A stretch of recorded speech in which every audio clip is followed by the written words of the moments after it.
Start today's deep dive with a little thought experiment. I want you to picture yourself stuck in traffic on a Monday morning. It's raining. The worst. Right. And you look out the window to your left, and there's a road crew fixing a pothole. These guys are hammering asphalt, hauling heavy machinery. I mean, they're sweating through their shirts. Oh, absolutely. They're selling their bodies for that paycheck. That's the definition of grinding. Then you look to your right. There's a guy in a sleek convertible, top down despite the rain, apparently. And he looks like he just rolled out of bed at 10 a.m. Maybe he owns the construction company, maybe a software firm, but he is definitely not sweating. He looks rested. And that contrast, that's the image that drives everyone crazy. That feels so inherently unfair. It drives me crazy because we are told from the time we can walk that hard work is the key to success. If you aren't winning, the advice is always work harder, wake up earlier, grind more. But if you look at the guy with the jackhammer versus the guy in the convertible, the math just breaks. If hard work was the only variable, the road crew would be the billionaires. It is the ultimate lie of the modern economy. And that's exactly what we need to take apart today. We're doing a deep dive into this concept of the lazy millionaire mindset based on some really fascinating source material about working less to earn more. Okay, hold on. Lazy millionaire. I've got to be honest, that title, it triggers me a little bit. Sounds like clickbait. I get it. It sounds like some scammy internet ad promising I can make six figures by, staring at a wall and manifesting it. My parents raised me to believe that lazy is an insult. I know. Lazy carries so much cultural baggage. But in the context of the research we're looking at today, specifically sources that analyze the habits of the ultra-wealthy, lazy is doing a lot of heavy lifting. Okay. It's not about sloth. It's not about doing nothing. It's about a fundamental shift in physics. Physics. We're doing physics now. The physics of wealth. See, most people are operating on, let's call it Newtonian physics. For every action, there's an equal and opposite reaction. I work 1 hour, I get paid for 1 hour. Input equals output. Linear. That's the 9-to-5 life. Exactly, linear. The lazy millionaire operates on quantum physics. They do 1 unit of work and it replicates 10,000 times. It's about moving from sweat to systems. Okay, I like the sound of that, but I'm still a little skeptical. If the mission today is to figure out how to stop being the guy with the jackhammer and start being the guy in the convertible, where do we actually start? Because I feel like most of us, myself included, are just trapped in the sweat phase. We don't know any other way. We start by diagnosing the trap. And I want to be clear, it's not your fault that you're in it. We were conditioned for this from like age 5. Think about school. What is the reward system in our education system? You study hard, you do the assignment yourself, no copying. You take the test, you get the A.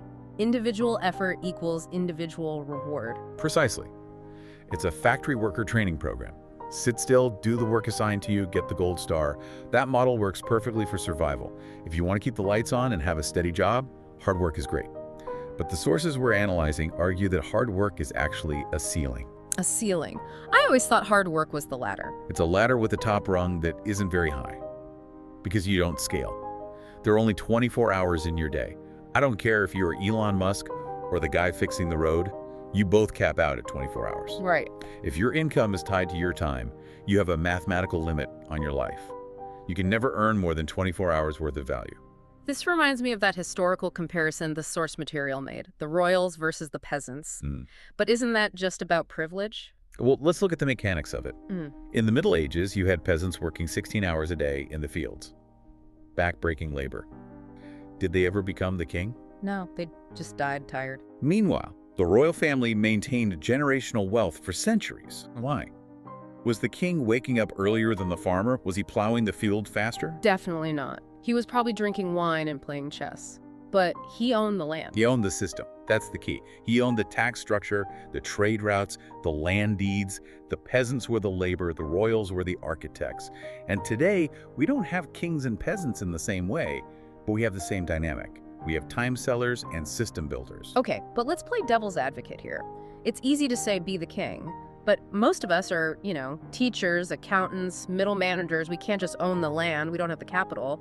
How do you actually bridge that gap without inheriting a kingdom? You have to change the vehicle you're driving. The source material uses a really crisp analogy here that I think solves your problem. The tale of two teachers.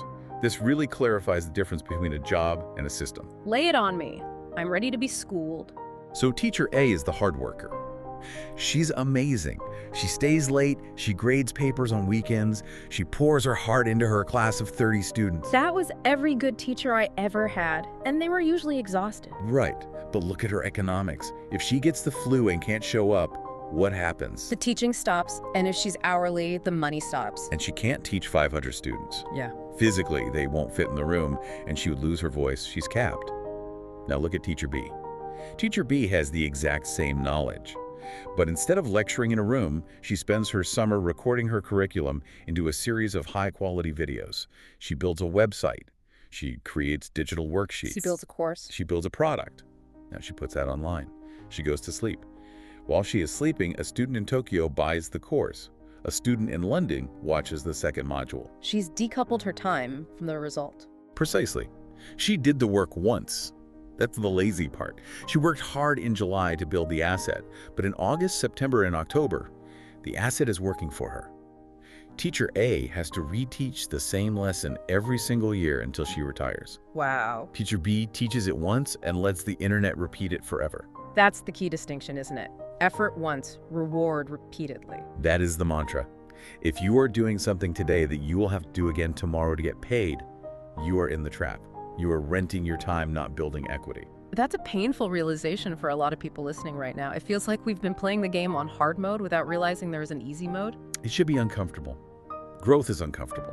But here's the nuance. Teacher B didn't escape hard work entirely. She front-loaded it.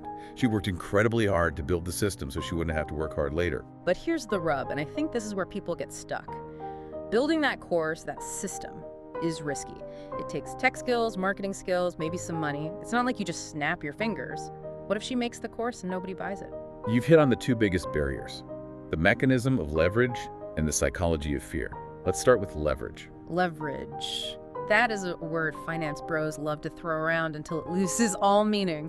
I'm leveraging my synergy or whatever. What does it actually mean here? In physics, a lever allows you to move a heavy object with a light touch. In business, it's the same. Historically, there were two kinds of leverage. First, labor. You hire people. If I want to build a pyramid, I can't do it alone. I hired 10,000 guys to haul rocks. I'm leveraging their muscles. But that's expensive. You need money to pay them and you have to manage them. That sounds like a headache. It is, which leads to the second type, capital. If I have $1 million, I can buy a factory. My money works for me. But both of those, labor and capital, are what the Naval Ravikant school of thought calls permissioned leverage. You need someone to say yes. You need a bank to give you the loan. You need people to agree to work for you. Someone can stop you. Okay, so if I don't have $1 million and I don't want to manage 50 employees, am I out of luck? No. And this is the game changer for our generation. The source material highlights the third type of leverage, code and media. This is permissionless leverage. Permissionless, meaning nobody can stop me. Exactly. You don't need anyone's permission to record this deep dive. You don't need a permit to write a piece of software or an ebook. You create it, you upload it, and the internet acts as your army of robots. The internet is basically a free distribution machine. Think about it. The lazy millionaire isn't actually lazy. They just have an army of digital robots working for them 24/7. That YouTube video is an employee that never sleeps, never asks for a raise, and never takes a smoke break. Code is the most powerful form of leverage because the marginal cost of replication is zero. So the strategy is build a digital clone of yourself, take what you know, digitize it, and let the servers do the heavy lifting. Essentially, you are taking your unique knowledge, whatever it is you do best, and encoding it into a format that can be replicated. That is the holy grail. Okay, I buy the logic. The math makes sense. But if the formula is build system, use internet, get rich, why is almost everyone still grinding 9 to 5? Is it just that we don't know how? No, the how is on Google. You can learn to build a website in a weekend. The barrier isn't skill. The barrier is psychological. The source dedicates a huge section to the internal game. We're talking about fear. We're talking about a very specific type of fear, the fear of wasted effort. See, if you work a job, the payoff is guaranteed. You show up for 40 hours, you get the check. It's predictable. It's safe. Even if I have a bad week, I get paid. But if you spend 40 hours building an online course, nobody guarantees you a dime. You might launch it and share crickets. You might put in 6 months of work and make $0. And that terrifies people. The idea of working for free is repulsive to our survival instincts. It's the sunk cost fallacy in reverse. But here's the difference between average thinking and wealthy thinking. The average thinker asks, what if I fail? I'll look stupid, I'll have lost my time. The wealthy thinker looks at asymmetric risk. Asymmetric risk. Break that down for me. It means the downside is capped, but the upside is uncapped. If you write a book and it flops, what did you lose? Maybe a few months of weekends, a little ego. That's the cap. You didn't lose your house. You didn't die. But if it hits? If it hits, it could pay you for 10 years. It could launch a speaking career. It could change your life. The upside is infinite. Wealthy people hunt for those asymmetric bets. They're willing to strike out 10 times to hit one home run, because one home run pays for a lifetime of strikeouts. So it's about reframing failure. Failure isn't the end, it's just the cost of finding the winner. Failure is just data. It's feedback. Oh, that price point was wrong. Oh, that marketing hook didn't work. You adjust and try again. But if you're trapped in a scarcity mindset, thinking that opportunities are rare, you'll never take the swing. You'll cling to the paycheck because you think it's the only water in the desert. But that scarcity versus abundance mindset is a huge theme here. It feels a bit woo-woo sometimes, but it has practical effects. It's extremely practical. If you believe money is scarce, you hoard it. You don't invest in yourself. You don't hire help because nobody can do it as well as me. Well, that's the classic micromanager trap. If you want it done right, do it yourself. And that phrase is the death of the lazy millionaire. You cannot be free if you can't delegate. The source talks about the difference between the technician and the entrepreneur. What's the difference? The technician thinks, I have to do the work because I'm good at it. The entrepreneur thinks, the work needs to get done. Who is the best person, or what is the best software to do it? The technician owns a job. The entrepreneur owns a system. Which brings us to the daily application of this. Because we can't all just quit our jobs today and start coding apps. We have bills. How does someone transition? You have to become a master of your own energy. This was one of my favorite takeaways from the sources. They treat energy like a currency, even more valuable than money. The energy audit. Right. Yeah. Most people bleed energy. They spend it on office politics, doom-scrolling social media, worrying about things they can't control. By the time they get home, they're exhausted. They have nothing left to build their system. They gave all their best hours to their boss and brought the leftovers home to their dreams. Exactly. The lazy millionaire guards their energy. They optimize their environment. They audit their friends. Oh, the friend audit. That's a tough one. It's brutal but necessary. We are social creatures. If your 5 closest friends are constantly complaining about their jobs, talking about how the economy is rigged, and just waiting for Friday, that is contagious. That is an energy drain. You're swimming upstream. But if you plug into a network of people who are building things, who are talking about ideas and growth, that pulls you forward. This is the network effect. Who you know is leverage. I've heard it said that your network is your net worth. It's cliche, but it seems to hold up. It holds up because trust is a shortcut. If I trust you, we can do a deal in 10 minutes that would take 10 months with a stranger. That is speed, that is efficiency. So let's zoom out. We've got the systems, the permissionless leverage, the asymmetric risk, the network. What is the end game here? Are we just trying to stack cash so you can, swim in it like Scrooge McDuck? No. And this is the most important part. If you miss this, you miss the whole point. The goal isn't money.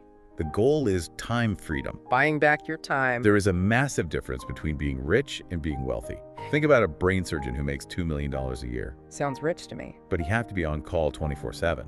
He misses his kids' birthdays because he has to be in surgery. If he stops cutting, the money stops. He's rich, but he's not wealthy. He's a high-paid employee of the hospital. He has no autonomy. He's wearing golden handcuffs. Precisely. Wealth is waking up in the morning and saying, what do I want to do today? That is the luxury. The lazy millionaire builds systems so that the income covers their lifestyle without requiring their presence. It's about optionality. You can work if you want to, because you love it, but you don't have to. Exactly. And to get there, you have to be ruthless about automation. The source suggests a challenge. Look at your week. Identify the repetitive tasks, the things you do over and over that don't require your specific genius. Answering emails, scheduling, data entry, paying bills. Eliminate, automate, or delegate. If you can write a script to do it, do it. If you can hire a virtual assistant for $10 an hour to do it, do it. Because your time should be worth hundreds of dollars an hour if you're focusing on high-level strategy. It's hard to spend that money initially, though. Paying someone to do something you could do yourself feels wasteful. I look at that $10 and think, I could buy a sandwich with that. That's the scarcity mindset again. You're saving $10 but costing yourself the hour you could have used to build the asset that pays you $1,000. It's bad math. Bad math. That really sums up this whole conversation. We've been taught bad math. Time equals money is bad math.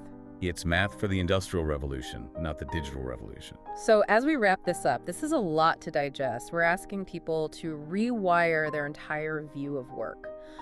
What is the immediate takeaway? What does the listener do today? The source leaves us with a specific diagnostic question. I want everyone listening to really sit with this. Ask yourself, if I stopped working today, literally stopped typing, stopped attending meetings, would my income stop too? For like 99% of people, the answer is yes, immediately. If the answer is yes, you don't own a business, you own a job. You are the engine. The goal is to become the driver. So the challenge for the week is? Pick one thing, just one repetitive task in your life or business, and figure out how to kill it. Build a system, write a document, hire a helper, set up an autoresponder. Do whatever it takes so that you never have to do that specific task again. Start small. Prove to yourself that you can buy back an hour. Once you taste that freedom, that feeling of things getting done without you, it becomes addictive. You want to automate the next thing and the next. That is the path. Work smarter, not harder. It's not just a bumper sticker. It's a survival strategy for the modern age. It's the only way to win. Thanks for taking the dive with us. Go build something that works while you sleep. We'll see you next time. Doing it.